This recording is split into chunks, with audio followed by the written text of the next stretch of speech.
Hi, I'm Miraj and you are watching Tech It Out. Now, voice assistants have come a long way, but it has been a steep learning curve. I mean, Alexa took a very long time to get used to the Indian accent. I remember going to my parents' place and getting really irritated when it didn't understand what I was saying and telling it to shut it. And my father would get really upset with me. He's like, why are you being rude to Alexa? And I was like, well, it's inanimate. How does it matter? But he did have a point. And that has been only amplified by how we speak to AI chatbots. We're doing a story on whether it actually pays to be polite to AI chatbots. In this episode, we're also looking at AI overviews and whether those are reliable. We're looking at how China is leaps and bounds ahead of the rest of the world when it comes to robotics. And finally, we'll dive into this really immersive virtual reality experience that's bringing Jurassic Park to life. All of this and more coming up in this episode of Tech It Out. Unitary, the Chinese robotics company, has released a video of its H1 robot purportedly doing 10 meters per second. Now, this hasn't been independently verified by Western sources, so no claims there. But if true, that would make this robot almost as fast as Usain Bolt, which is mind-boggling, honestly. In another related development, over 70 robotics companies in China entered their robots into a marathon. 70-odd robots running a marathon. It's a sight to see, folks.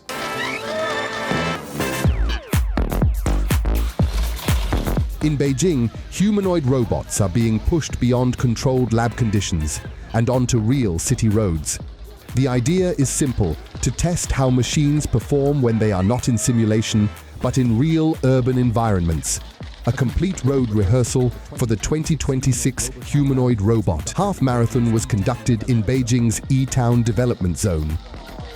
The rehearsal ran through the night, covering every aspect of the race, from track navigation to event timing to emergency response systems. This was not a limited trial. The rehearsal followed the exact 21.0975 kilometer race route under official timing and track rules. Robots moved through city streets, open intersections, and ecological park stretches, simulating real-world conditions where terrain, lighting, and obstacles can constantly change. This test exposed many problems, such as robot malfunctions, blocking issues, and some safety guarantee issues on the course. These related issues will be quickly addressed and improved during the qualifying tournament, and we will strive to present the best possible performance in the official race. More than 70 teams took part in this full process rehearsal, including overseas participants. There are about 70 teams participating in today's test race. Qualifying will take place on April 16th, and the main event is scheduled for April 19th. This year, we've welcomed autonomous navigation teams into our competition. Roughly 40% of the teams are using autonomous navigation, which poses a significant challenge for the robots.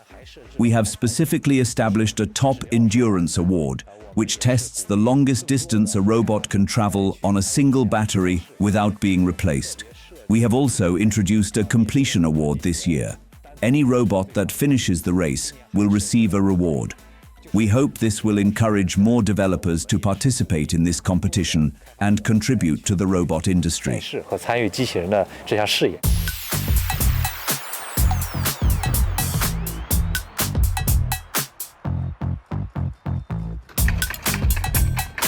Both autonomous navigation robots and remote-controlled systems ran simultaneously on the same course, creating a live competitive environment rather than isolated test runs. The main purpose of the full process and full element rehearsal was to conduct technical verification, process coordination, and risk prevention and control. We assembled this robot just at 1 p.m. today and immediately entered it into the competition. We're already very satisfied that it managed to finish the race. There were a few setbacks along the way, but I think we can achieve even better results next time. The robot's joints still tend to overheat slightly, so we have to cool them down every time we change the batteries. We're considering whether we can optimize the algorithm to reduce the frequency of cooling, which would save time and lead to better results. During the rehearsal, the short distance speed of the robots has significantly improved, and some teams predict that their half-marathon results are expected to approach the level of elite human runners. This progress builds on recent breakthroughs, including a humanoid robot that came close to matching the sprint standard set by Usain Bolt. Chinese robotics firm Unitary Robotics released new footage of its H1 humanoid robot, pushing speed limits even further. The company claims the robot reached a top speed of 10 meters per second, setting a new benchmark for humanoid machines. Tests were conducted on a standard athletics track. What makes this performance stand out is not just the speed. The H1 is built with human-like proportions with a combined thigh and calf length of around 80 centimeters. It weighs close to 62 kilograms, putting it in the range of an average adult human body, a design that makes its movement more comparable to human running mechanics.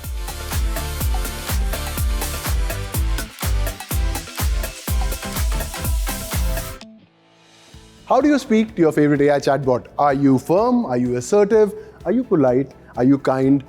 I think a lot of people think about that. We spoke to a therapist who said that the way we speak to an AI chatbot might not really affect the responses we get from it, but it is behavior that might kind of spill over to our real interpersonal relationships.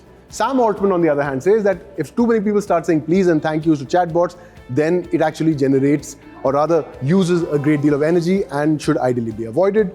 But it is an interesting question. This is a great story. Have a look.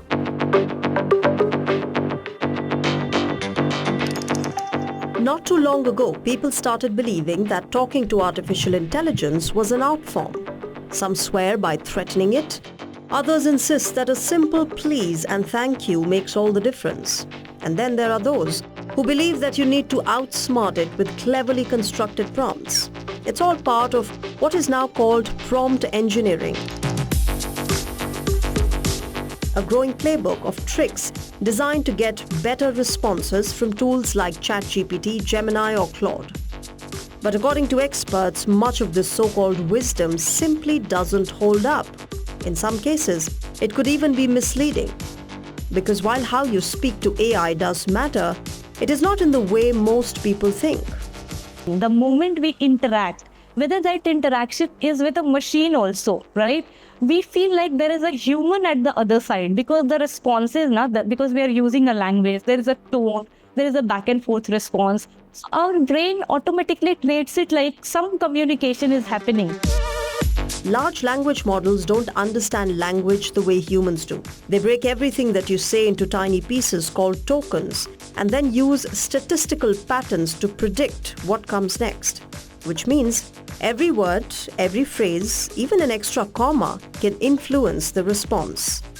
But here's the catch. The process is so complex that it is nearly impossible to predict how small changes will play out.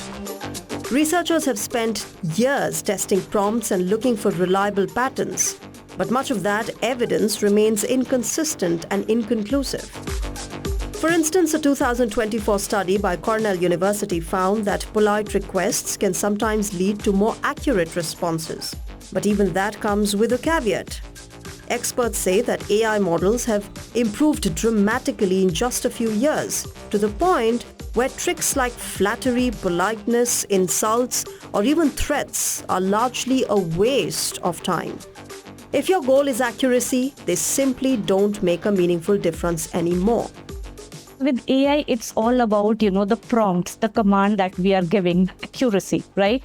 So the minimal our commands are, the more accurate responses we are going to get. So here the thank yous and please and sorry and, all the things may seem unnecessary. Today's AI systems, whether it is ChatGPT, Gemini or Claude, are far better at identifying what actually matters in your prompt. They're designed to sound human and feel natural, and sometimes they give the impression that they have a personality that you can steer. But that is an illusion.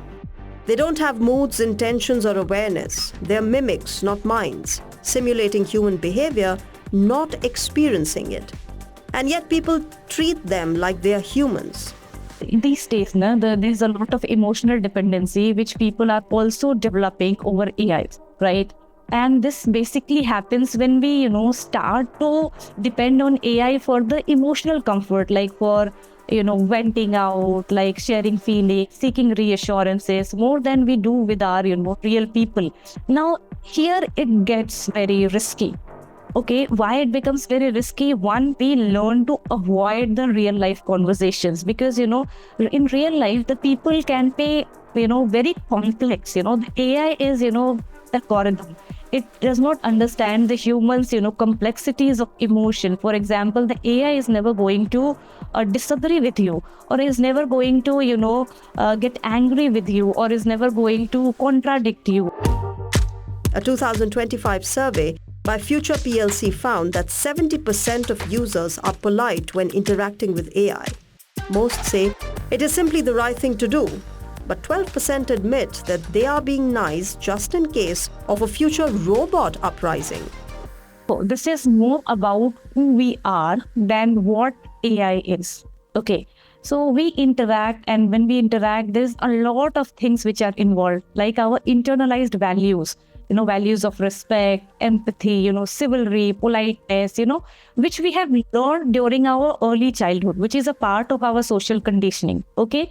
And, that same thing reflects when we are having conversation with any person or even with AI. Okay. So conversation with AI also reflects our own moral consistency. Like, we as people, we don't switch personality based on who or what we are talking, right? It's more like our own behavioral integrity. We are acting in alignment with our own character across all the, context. So if being polite or rude doesn't really change much, what does? The answer is far more straightforward. If you want better results, stop treating AI like a person and start treating it like a tool. Ask for multiple options, provide clear examples, be careful with role-playing as it can sometimes introduce confusion. And above all, stay neutral and precise. Okay, so this took me back to the very early days of VR. You remember standing in a dome theater with these VR glasses on a roller coaster going down, coming up, cheap thrills. This is different. This exhibition, which has been put together by the National History Museum at London, brings alive the world of dinosaurs. So it's meant for children, yes, but it's not just about having a Tyrannosaurus Rex charging at you. It's also about the herbivores, discovering how these big animals lived in that era. Very interesting. Have a look. More than 150 million years ago, Earth was inhabited by creatures unlike anything seen today. Now that prehistoric world is being brought back to life through virtual reality. A new immersive experience from Sandbox VR, Age of Dinosaurs, invites visitors to step into a distant past. It is now open across various locations worldwide. The experience has been developed in partnership with Natural History Museum London, promising a journey that is not just spectacular, but scientifically grounded. At the heart of the experience is a focus on realism, from the shape of a tooth to the structure of muscle beneath the skin of dinosaurs. Every detail has been carefully reconstructed using the latest paleontological research. The project was developed alongside dinosaur experts, ensuring that these ancient creatures are not just visually impressive, but as close to scientific accuracy as possible.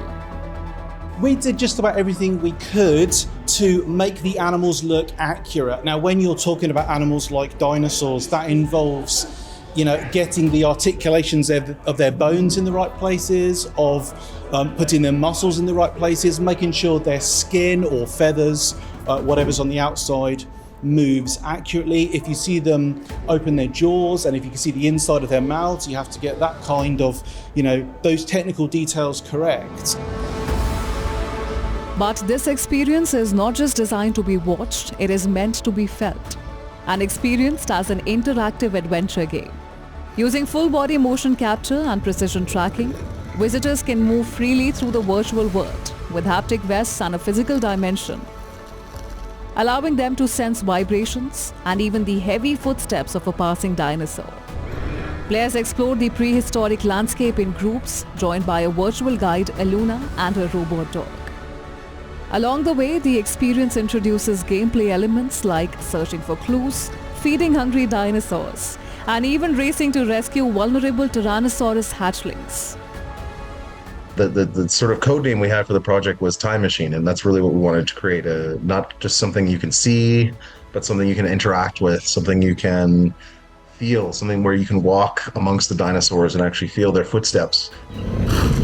The team behind the project describes it as a kind of time machine, an experience built not just for observation but for interaction. Visitors come face to face with some of the most iconic dinosaurs, including the towering Brachiosaurus, the horned Triceratops, the armored Stegosaurus, and the fearsome Tyrannosaurus rex. In this world, visitors are no longer spectators, but a part of the landscape itself. Age of Dinosaurs is now launched across Sandbox VR locations worldwide, opening a window into a time long before humans walked the earth. It is a reminder that with the right technology, the distance between past and present can begin to collapse, and that even a world lost for millions of years can once again be experienced. We really wanted to create like a love letter to dinosaurs and dinosaur fans, where it's kind of like, you actually get to be in the world with these creatures.